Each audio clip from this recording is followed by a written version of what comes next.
Next अब हम start करेंगे chapter number 23 central nervous system from Robins basic pathology. तो इसमें सबसे पहला टॉपिक है इडीमा, हर्निएशन एंड हाइड्रोसेफेलस। इसमें हम डिस्कस करेंगे सेरेब्रल इडीमा, हाइड्रोसेफेलस और हर्निएशन को। तो अच्छा, इस चैप्टर में सबसे पहले बताया गया है कि डीजेनरेटिव, इन्फ्लामेटरी, इन्फेक्शस, वास्कुलर और neoplastic disorders central nervous system के कुछ मोस्ट सीरियस डिजीज़ हैं मैनकाइंड में। अब इस तरह के डिजीज़ जो हैं इनमें यूनिक फीचर्स होते हैं जो कि रिफ्लेक्ट करते हैं हाईली स्पेशलाइज्ड स्ट्रक्चर और फंक्शन ऑफ द सीएनएस को। प्रिंसिपल जो फंक्शनल यूनिट है हमारी सीएनएस का वो हमें पता है न्यूरॉन होता है।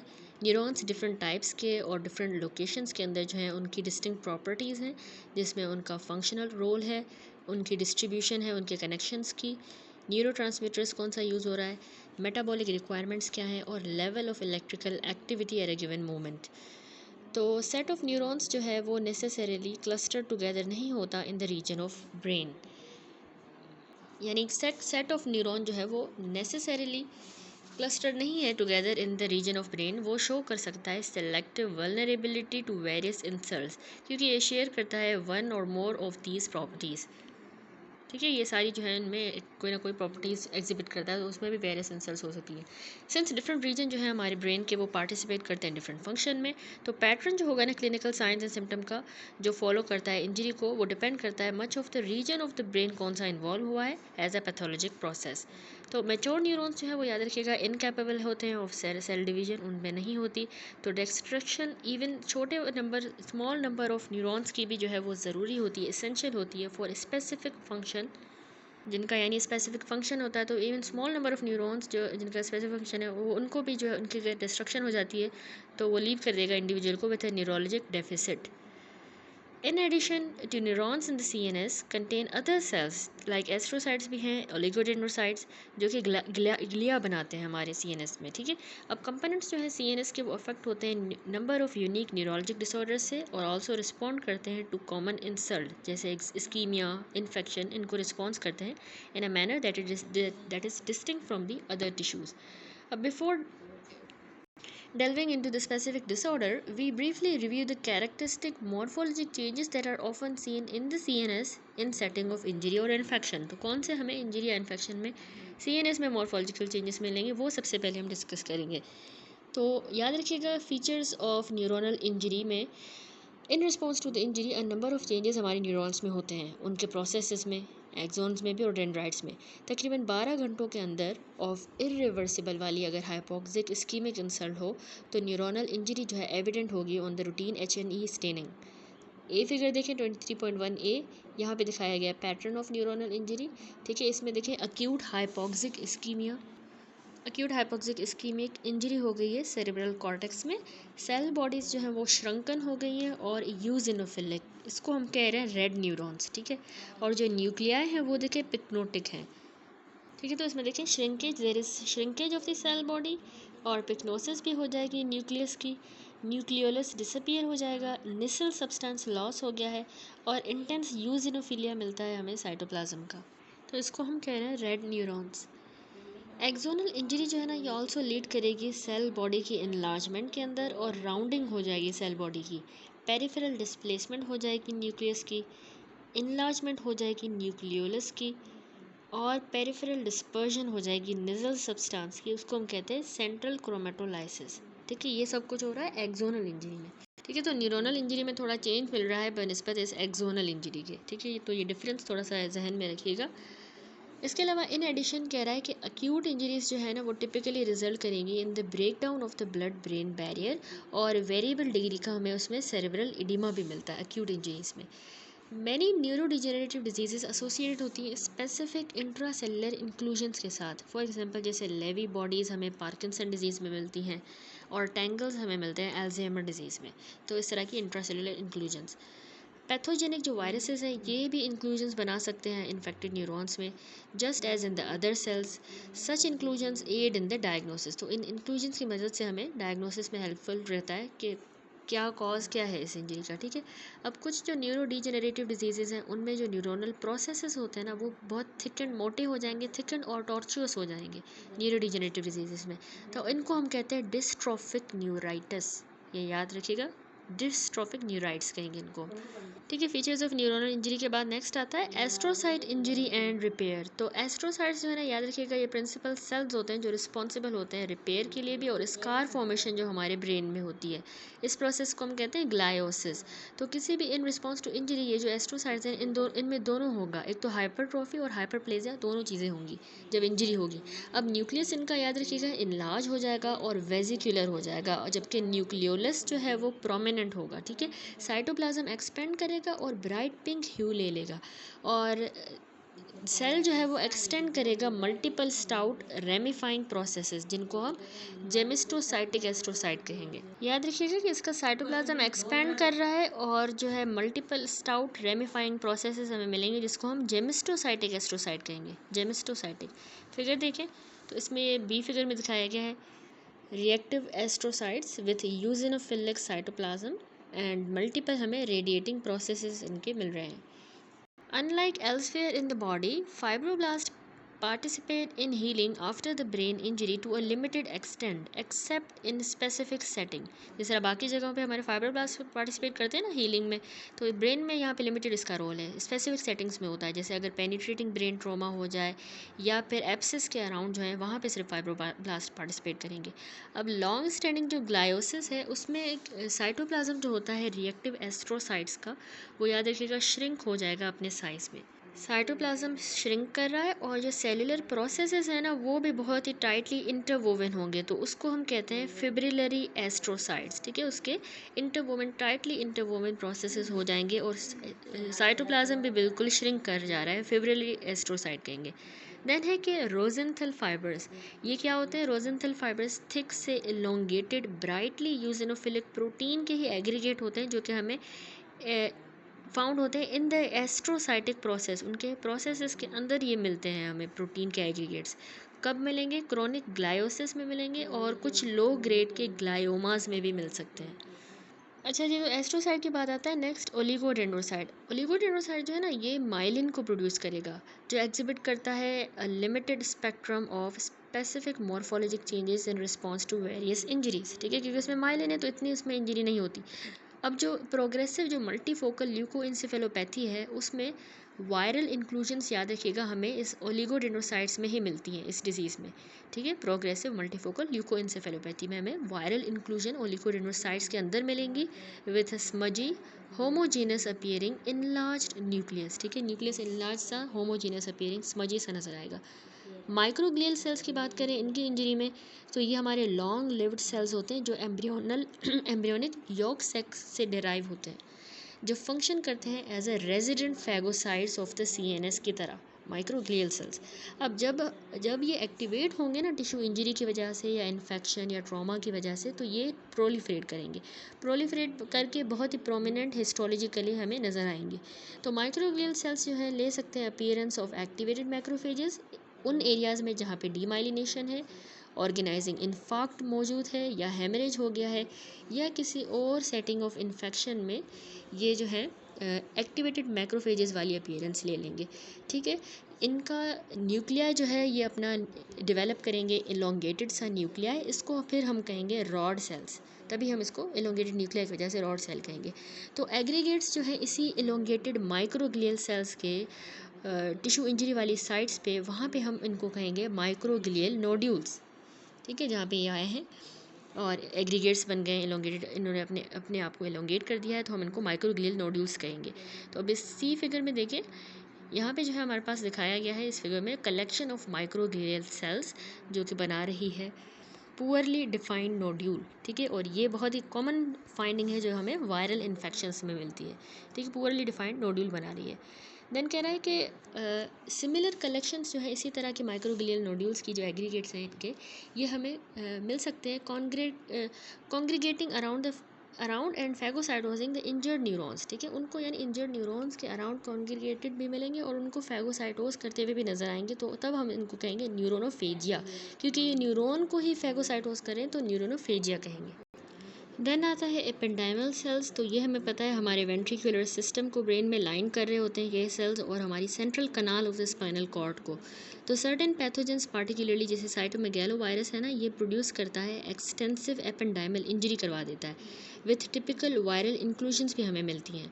तो इसके अलावा कोरोइड प्लेक्सस जो है ये कंटिन्यूटी के साथ होता है इसी एपेंडाइमल सेल्स के, और ये स्पेशलाइज्ड एपिथेलियल जो इनकी कवरिंग होती है वो रिस्पॉन्सिबल होती है for the secretion of CSF, cerebrospinal fluid. इन्हीं के एपिथेलियल सेल्स जो है वो कोरोइड प्लेक्सस के सेल्स बना रहे होते हैं, ठीक है, CSF।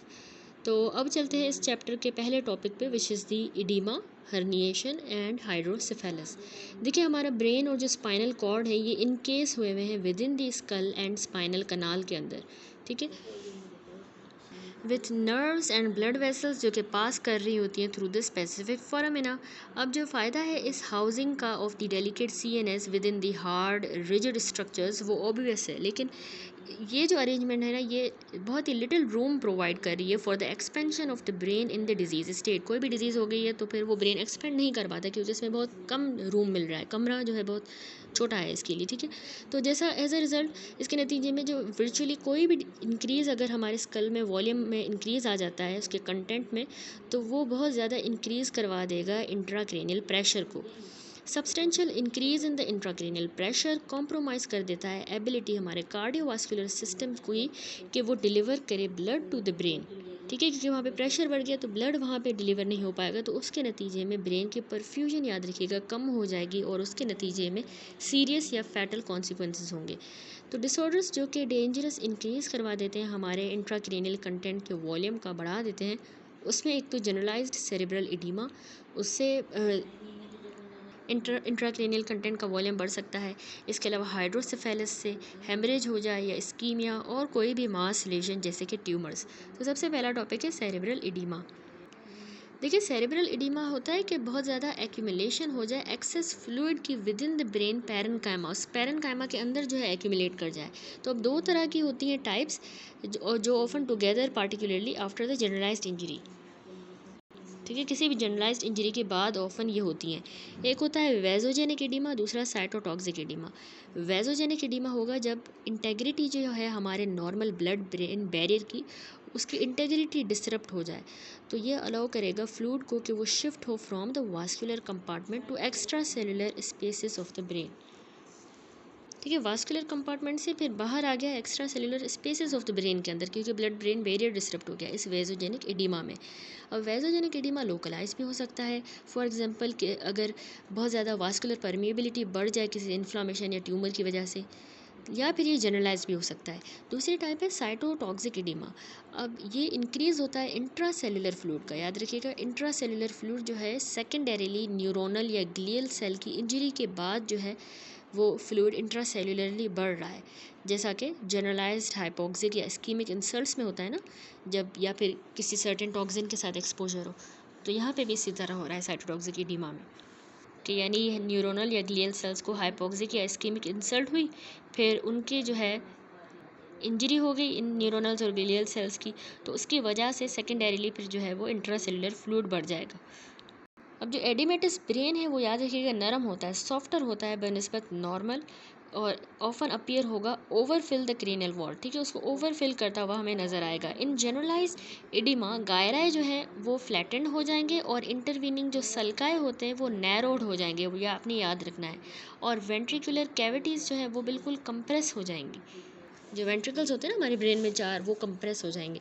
अब इस फिगर में देखें, यहाँ पे सेरेब्रल एडिमा दिखाया गया है, इसमें देखें सरफेसेस जो हैं गायराए के वो बिल्कुल देखिए फ्लैटेंड से हो गए हैं, क्योंकि कंप्रेशन हो रही है एक्सपेंडिंग ब्रेन की बाय द ड्यूरा मैटर, जो उसके ऊपर ड्यूरा है वो उसको कंप्रेस कर रहा है, क्योंकि नीचे ब्रेन जो है वो एक्सपेंड कर रहा है, तो वो एक्सपेंडिंग ब्रेन और ऊपर जो ड्यूरा मैटर है इनके आपस में कंप्रेशन हो रही है, और inner surface of the school की, ठीक है, ये स्कल है, इसका इनर सरफेस है, नीचे जो है ब्रेन एक्सपेंड कर रहा है, उसकी ड्यूरा मैटर भी स्ट्रेच हो रही है, तो उसकी वजह से फिर बीच में जो है वो इस कंप्रेशन के वजह से गायरा बिल्कुल फ्लैटन हो जाएंगे, ठीक है। इस तरह के जो चेंजेस हैं ये एसोसिएटेड होते हैं with dangerous increase in the intracranial pressure. देखिए इस सेटिंग में इंट्राक्रेनियल प्रेशर बहुत डेंजरसली बढ़ जाता है। अच्छा, इस फिगर में देखें तो ये जो होते हैं ना, ये लाइंस होती हैं, ये सल्काए होते हैं जो इंडेंटेशन की तरह होते हैं, और जो ये बीच में सरफेस है ये गायरस है। ठीक है, तो उसमें जो है कंडीशन में ये गायरस जो है वो प्रेशर कंप्रेशन की वजह से जो है बाहर स्कल है उसके कंप्रेशन हो रही है, तो उसकी वजह से ये गायरा फ्लैटन हो जाएंगे। नेक्स्ट अप टॉपिक है हमारा हाइड्रोसेफेलस। तो after being produced by the choroid plexus, हमने डिस्कस किया कि कोरोइड प्लेक्सस में सीएसएफ बनता है वेंट्रिकल्स के अंदर, फिर ये सीएसएफ जाता है सर्कुलेट करता है वेंट्रिकुलर सिस्टम के थ्रू, और फिर फ्लो करेगा फोरामेन ऑफ लश्का एंड मेजेंडी के through into the sub arachnoid space. फिर उस सब एरेक्नोइड स्पेस से ये एरेक्नोइड ग्रेन्युलेशंस की वजह से जो है वहाँ पे रीअब्जॉर्ब हो जाएगा। ठीक है, तो अब जो बैलेंस है ना इसके रेट ऑफ जनरेशन का, और फिर वो जाके जो रीअब्जॉर्ब हो रहा है, ये इसका बैलेंस रेगुलेट करता है इस सीएसएफ के वॉल्यूम को। अब हाइड्रोसेफेलस रेफर करता है कि वॉल्यूम सीएसएफ का वेंट्रिकुलर सिस्टम के अंदर जो है बढ़ जाए। अब ये डिसऑर्डर याद रखिएगा बहुत ही मोस्ट ऑफन जो है कॉन्सिक्वेंस होता है इम्पेयर्ड फ्लो का, यानी कि फ्लो इम्पेयर हुआ है या फिर रीअब्जॉर्प्शन जो है सीएसएफ की वो डिक्रीज़ हो गई है। तो अगर कोई भी लोकलाइज्ड ऑब्स्टेकल आ जाए इस सीएसएफ की फ्लो को with in the ventricular system, देखिए जहाँ जहाँ से पास करता है कहीं पे भी अगर ऑब्स्टेकल आ जाए वेंट्रिकुलर सिस्टम में, तो पोर्शन ऑफ वेंट्रिकल इनलार्ज कर जाएगा, जबकि बाकी जो है वो इनलार्ज नहीं करेगा। अब ये जो पैटर्न है इसको हम कहते हैं नॉन कम्युनिकेटिंग हाइड्रोसेफेलस। ठीक है, इसमें भी देखिए तो नॉन कम्युनिकेटिंग वाला जो है उसमें साइट ऑफ ऑब्स्ट्रक्शन वो वेंट्रिकुलर लेवल पे होती है, और उसको जैसे फॉर एग्जांपल इसमें आ जाता है अगर एक्विडक्ट की जो स्टीनोसिस हो जाए तो उसकी वजह से नॉन कम्युनिकेटिंग हाइड्रोसेफेलस होगा। और ये कॉमनली जो है कॉज होता है जब कोई मास जो है ना वो फोरामेन ऑफ मॉनरो को ऑब्स्ट्रक्ट कर दे या कंप्रेस कर दे सेरेब्रल एक्विडक्ट को। देखिए हमने कहा कि एक्विडक्ट स्टीनोसिस हो जाए या फिर फोरामेन ऑफ मॉनरो जो है ये ऑब्स्ट्रक्ट हो जाए। जबकि दूसरी जो टाइप है कम्युनिकेटिंग हाइड्रोसेफेलस, इसमें क्या होता है पूरे का पूरा वेंट्रिकुलर सिस्टम इनलार्ज होगा, उसमें जो है सिर्फ साइट ऑफ ऑब्स्ट्रक्शन जो है वो वेंट्रिकुलर लेवल पे थी, लेकिन यहाँ पे पूरा वेंट्रिकुलर सिस्टम इनलार्ज होगा। ठीक है, site of obstruction extra ventricular है, जैसे साइट ऑफ एरेक्नोइड ग्रेन्युलेशन, तो ये फॉर एग्जांपल पोस्ट हेमरेजिक जो है वो कम्युनिकेटिंग हाइड्रोसेफेलस होता है। तो हम यहाँ पे ये डिस्कस कर रहे हैं कि इंटायर वेंट्रिकुलर सिस्टम इनलार्ज होगा, और यूजुअली ये कॉज होता है जब सीएसएफ की रिजॉर्प्शन कम हो जाए। ठीक है, रिजॉर्ब नहीं हो पा रहा। तो अगर हाइड्रोसेफेलस इन्फेंसी के दौरान डेवलप करता है बिफोर के क्रेनियल सूचर्स जो हैं वो क्लोज हों उससे पहले, तो उस बच्चे का हेड इनलार्ज कर जाएगा। ठीक है, जिस तरह हमने यहाँ पे देखा, तो उस बच्चे का हेड जो है इनलार्ज कर जाएगा। वंस सूचर फ्यूज हो जाएंगे तो हाइड्रोसेफेलस जो है वो कॉज करवा देगा वेंट्रिकल्स की एक्सपेंशन, और फिर इंट्राक्रेनियल प्रेशर बढ़ेगा, लेकिन हेड का सर्कमफेरेंस उस केस में नहीं बढ़ेगा। ठीक है, अगर सूचर्स क्लोज हो जाते हैं उसके बाद हो रहा है। तो इस फिगर में देखिए यहाँ पे दिखाया गया है हाइड्रोसेफेलस डायलेटेड लेटरल वेंट्रिकल्स जो हमें कोरोनल सेक्शन में नज़र आ रहे हैं थ्रू द मिड थैलेमस। ठीक है, लेटरल वेंट्रिकल्स बहुत ही ज़्यादा इसमें डायलेट हो चुके हैं। इसके अलावा in contrast to these disorders, जिनमें हमने देखा कि इंक्रीज़ हो रहा है सीएसएफ का volume as a primary process की तरह, मतलब सीएसएफ का वॉल्यूम बढ़ रहा है, तो इसके अलावा जो है कंपनसेटरी इंक्रीज़ जो है ना सीएसएफ के वॉल्यूम में, जिसको हम कहते हैं हाइड्रोसेफेलस एक्स वैक्वो, तो ये भी हो सकता है सेकेंडरीली जब लॉस ऑफ ब्रेन वॉल्यूम हो जाए फ्रॉम एन अंडरलाइंग कॉज, यानी ब्रेन की इन्फेक्शन हो जाए या कोई न्यूरोडिजेनरेटिव डिजीज़, तो ब्रेन का वॉल्यूम लॉस हो जाता है, उसके सेकेंडरीली जो है सीएसएफ का वॉल्यूम बढ़ता है कंपनसेटरली, तो उसको हम कहते हैं हाइड्रोसेफेलस एक्स वैक्वो। अब इस तरह की सेटिंग में जो हाइड्रोसेफेलस है ना वो मेयरली रिफ्लेक्ट करता है प्राइमरी डिसऑर्डर को, और ये कोई भी क्लिनिकल सिग्निफिकेंस नहीं रखता। ठीक है, सेकेंडरी वाले केस में। Next topic herniation. हर्निएशन जो है ये डिस्प्लेसमेंट होती है हमारे ब्रेन टिश्यू की from one compartment to another in response to increased intracranial pressure. ठीक है, इंट्राक्रेनियल प्रेशर बढ़ने की वजह से एक कंपार्टमेंट से दूसरे में जो है ब्रेन टिश्यू डिस्प्लेस हो जाए, उसको हर्निएशन कहेंगे। अब इंट्राक्रेनियल कंपार्टमेंट जो है हमारा वो डिवाइड हुआ है बाय रिजिड ड्यूरल फोल्ड्स की मदद से, फाक्स और टेंटोनियम की मदद से। अगर प्रेशर जो है वो सफिशेंटली हाई है तो पोर्शन ब्रेन्स के डिस्प्लेस हो जाएंगे across these rigid structures, in fox और टेंटोनियम दोनों से जो है इनसे डिस्प्लेस हो सकता है अगर इतना ज़्यादा प्रेशर है। अब ये हर्निएशन ऑफन लीड करेगी to compromise of the blood supply to the compressed tissue, तो उसकी वजह से इन्फेक्शन हो सकती है, एडिशनल स्वेलिंग हो जाएगी और फर्दर और ज़्यादा हर्निएशन होगी। तो कुछ मेन टाइप्स ऑफ हर्निएशन होती हैं, इस फिगर में देखिए 23.4 में यहाँ पे हर्निएशन सिंड्रोम्स गिवन है सारे। डिस्प्लेसमेंट ब्रेन पैरेनकाइमा की across the fixed barriers can be subfalcine. ठीक है, सबफेल्सीन भी हो सकती है। इस फिक्स्ड बैरियर के अगेंस्ट, या ट्रांसटेंटोरियल हर्निएशन टेंटोरियम के अगेंस्ट, या फिर टॉन्सिलर हो सकती है, ठीक है, टॉन्सिल से इनटू द फोरामेन मैग्नम के अंदर। अच्छा, तो सबसे पहली टाइप है सबफेल्सीन। इस सबफेल्सीन को हम इसके अलावा सिंगुलेट हर्निएशन भी कहते हैं। ये होगा जब यूनिलेटरल या एसिमेट्रिक एक्सपेंशन हो जाए हमारे सेरेब्रल हेमिस्फीयर की, ठीक है, और डिस्प्लेस कर दे, सेरेब्रल हेमिस्फीयर डिस्प्लेस हो जाए, यानी इसकी यूनिलेटरल या एसिमेट्रिक एक्सपेंशन हो रही है, सेरेब्रल हेमिस्फीयर डिस्प्लेस कर रहा है सिंगुलेट गायरस को under the edge of the falx, ठीक है, सिंगुलेट गायरस जो है इस फाक्स के एज के अंडर जो है डिस्प्लेस हो जाएगा इसमें। तो ये कंप्रेस कर सकता है हमारी एंटीरियर जो सेरेब्रल आर्टरी होती है ना, वो यहीं से पास होती है, तो उसको कंप्रेस कर सकता है। एंटीरियर सेरेब्रल आर्टरी आपने याद रखना है, ACA। इसके अलावा दूसरी टाइप होती है ट्रांसटेंटोरियल, जिसको हम अनसीनेट हर्निएशन भी कहेंगे।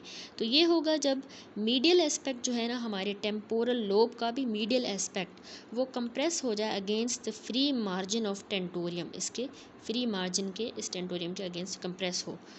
तो जैसा कि टेम्पोरल लोब जो है वो डिस्प्लेस्ड होगा जैसे ही, तो हमारी जो थर्ड क्रेनियल नर्व है वो इसमें कॉम्प्रोमाइज़ हो जाएगी।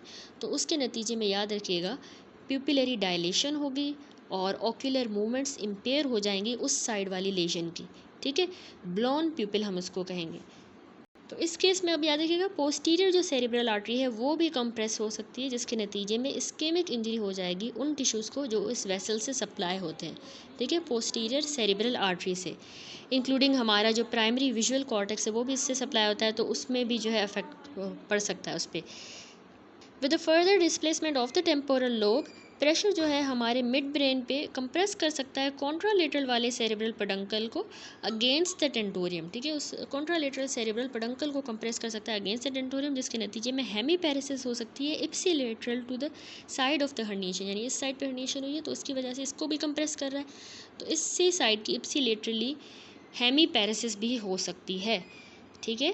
तो कंप्रेशन जो है पेडंकल की, इसकी कंप्रेशन ये क्रिएट करेगी एक डिफॉर्मेशन जिसको हम कहते हैं कर्नोहंस नॉच, कर्नोहंस नॉच, ठीक है। ये फिगर देखिए, तो इसमें यहाँ पे ये अनकल हर्निएशन हो गई है और यहाँ पे ये कर्नोहंस नॉच प्रोड्यूस हो रहा है, जो असल में एक कंप्रेशन है पेडंकल की, जिसकी वजह से डिफॉर्मेशन हुई है, इसको हम कहते हैं कर्नोहंस नॉच। अच्छा, इसके अलावा कंप्रेशन मिड ब्रेन की जो यहाँ पे होगी, मिड ब्रेन की भी कंप्रेशन, और इसके अलावा जो यहाँ पे देखें असेंडिंग रेटिकुलर सिस्टम भी जो है वो भी कंप्रेस हो रहा है, तो ट्रांसटेंटोरियल हर्निएशन के साथ, तो वो लीड करेगा डिप्रेस्ड कॉन्शियसनेस, ठीक है, रेटिकुलर सिस्टम जो है हमारा कॉन्शियसनेस को कंट्रोल करता है वो भी इसमें डिप्रेस हो जाएगी। इस ट्रांसटेंटोरियल हर्निएशन की प्रोग्रेशन जो है ये अकम्पनी होती है बाय लीनियर या फ्लैम शेप के हेमरेजेस बन जाते हैं मिड ब्रेन में और पॉन्स में, जिनको हम कहते हैं ड्यूवेट हेमरेजेस। अच्छा, इस फिगर में देखें ड्यूरेट हेमरेज दिखाया गया है। As a mass effect displaces the brain downward, जो हम डिस्कस करके आए हैं कि वो ब्रेन डाउनवर्ड डिस्प्लेस हो रहा था, तो वेसल्स जो है ना उनकी डिसरप्शन हो जाएगी जो पोन्स में एंटर कर रही होती हैं अलॉन्ग द मिड लाइन, तो वो वेसल्स रप्चर हो रही हैं, डिसरप्ट हो रही हैं, जिसकी वजह से हेमरेज हो रहा है, जिसको हम ड्यूरेट हेमरेज कह रहे हैं, ठीक है। अब ये लेशंस याद रखिएगा ज़्यादातर मिड लाइन में होती हैं और पैरामीडियन रीजन्स में, और बिलीव हुई हैं कि ये जब पेनिट्रेटिंग वेंस टीयर कर जाती हैं उसकी वजह से होंगी, और आर्टरीज जो हमारे अपर ब्रेन स्टेम को सप्लाई कर रही हैं उनकी टीयरिंग की वजह से ये इस तरह की लेशंस हो रही हैं, ठीक है। देन रह गई थर्ड टाइप जो कि है टॉन्सिलर हर्निएशन, हर्निएशन की थर्ड टाइप है, तो ये रेफ़र करता है कि सेरिबेलर जो टॉन्सिल्स हैं, सेरिबेलर, उनकी जो है डिस्प्लेसमेंट हो जाए through the foramen magnum, foramen magnum के थ्रू ये हर्निएट कर जाएगा, डिस्प्लेस कर जाएगा सेरिबेलर टॉन्सिल। अब ये जो टाइप है, इस टाइप की हर्निएशन जो है कॉज करवाएगी ब्रेन स्टेम की कंप्रेशन और कॉम्प्रोमाइज़ कर देगी हमारे वाइटल रेस्पिरेटरी और कार्डियक सेंटर्स को, जो कि मेडुला में मौजूद होते हैं, और ये याद रखिएगा टॉन्सिलर हर्निएशन फैटल है इसी वजह से। That's it. समरी देखें, हमने इस टॉपिक में oedema, herniation and hydrocephalus discuss किया। हमने कहा कि सेरेब्रल एडिमा जो है वो एक्यूमुलेशन होती है एक्सेस फ्लूइड की with in the brain parenchyma. Hydrocephalus define हुआ है कि CSF का वॉल्यूम विद इन ऑल या part of the ventricular system में बढ़ जाए। इसके अलावा ब्रेन का वॉल्यूम जो है ना वो बढ़ जाता है as a result of increased CSF volume. Oedema, haemorrhage या ट्यूमर की वजह से अगर ब्रेन का वॉल्यूम बढ़ रहा है तो उससे pressure inside the fixed capacity of the skull, उसमें प्रेशर भी बढ़ रहा है, ठीक है। Increase in the pressure can damage the brain by decreasing the perfusion और by displacing the tissue across the dural partitions inside the skull और through the openings in the skull. इसको हम कह रहे हैं हर्निएशंस। ठीक है, दैट्स इट। यहाँ पे ये टॉपिक कंप्लीट हुआ इस चैप्टर का। देन नेक्स्ट टॉपिक है हमारा सेरिब्रोवास्कुलर डिजीजेस। सेरिब्रोवास्कुलर डिजीजेस जो हैं वो ब्रेन डिसऑर्डर्स होते हैं जो कॉज होते हैं किसी पैथोलॉजिक प्रोसेस की वजह से जो हमारी ब्लड वेसल्स को इन्वॉल्व करे। तो ये मेजर कॉज ऑफ डेथ बनते हैं डेवलप्ड वर्ल्ड में और बहुत ज़्यादा प्रिवेलेंट कॉज बन रहे हैं न्यूरोलॉजिक मॉर्बिडिटी का। तो 3 मेन जो पैथोजेनिक मैकेनिज्म है वो एक तो थ्रोम्बोटिक ओक्लूजन हो जाती है, दूसरा एम्बोलिक ओक्लूजन और तीसरा वास्कुलर रप्चर हो जाता है। स्ट्रोक जो है ना ये क्लिनिकल डिजाइग्नेशन है जो अप्लाई होती है ऑल ऑफ दीज कंडीशंस को जब सिम्टम्स जो है वो अक्यूटली हों। ठीक है, बिगिन हो अक्यूटली तो हम उसको स्ट्रोक कहेंगे। थ्रोम्बोसिस और एम्बोलिज्म इनके सिमिलर कॉन्सिक्वेंसेस होते हैं ब्रेन के लिए। Loss of oxygen and metabolic substrates result करेगा इन द इन्फॉक्शन या इस्केमिक इंजरी करवा देगा रीजन्स को जो सप्लाई होते हैं बाय द अफेक्टेड वेसल। ठीक है, उन जो वेसल उनको अफेक्टेड रीजन को जो है सप्लाई कर रही है वहाँ पे इन्फॉक्शन या इस्केमिक इंजरी हो जाएगी। सिमिलर इंजरी जो है ग्लोबली भी होती है जब कंप्लीट लॉस ऑफ परफ्यूजन हो जाए या सीवियर हाइपोक्सीमिया हो जाए, फॉर एग्जांपल जैसे हाइपोवॉलेमिक शॉक में, या फिर प्रोफाउंड हाइपोग्लाइसीमिया। हेमरेज जो है ये अकम्पनी करता है रप्चर ऑफ वेसल और लीड करेगा direct tissue damage as well as secondary ischaemic injury भी हो जाएगी। ठीक है, हेमरेज की वजह से। ट्रॉमेटिक जो वास्कुलर इंजरी है वो डिस्कस सेपरेटली हुई है in the context of trauma. सबसे पहले जो है डिस्कस करेंगे हाइपोक्सिया, इस्कीमिया एंड इन्फॉक्शन। देखिए हमारा जो ब्रेन है ये हाईली ऑक्सीजन डिपेंडेंट टिश्यू है जो कि रिक्वायर करता है continual supply of glucose and oxygen from the blood.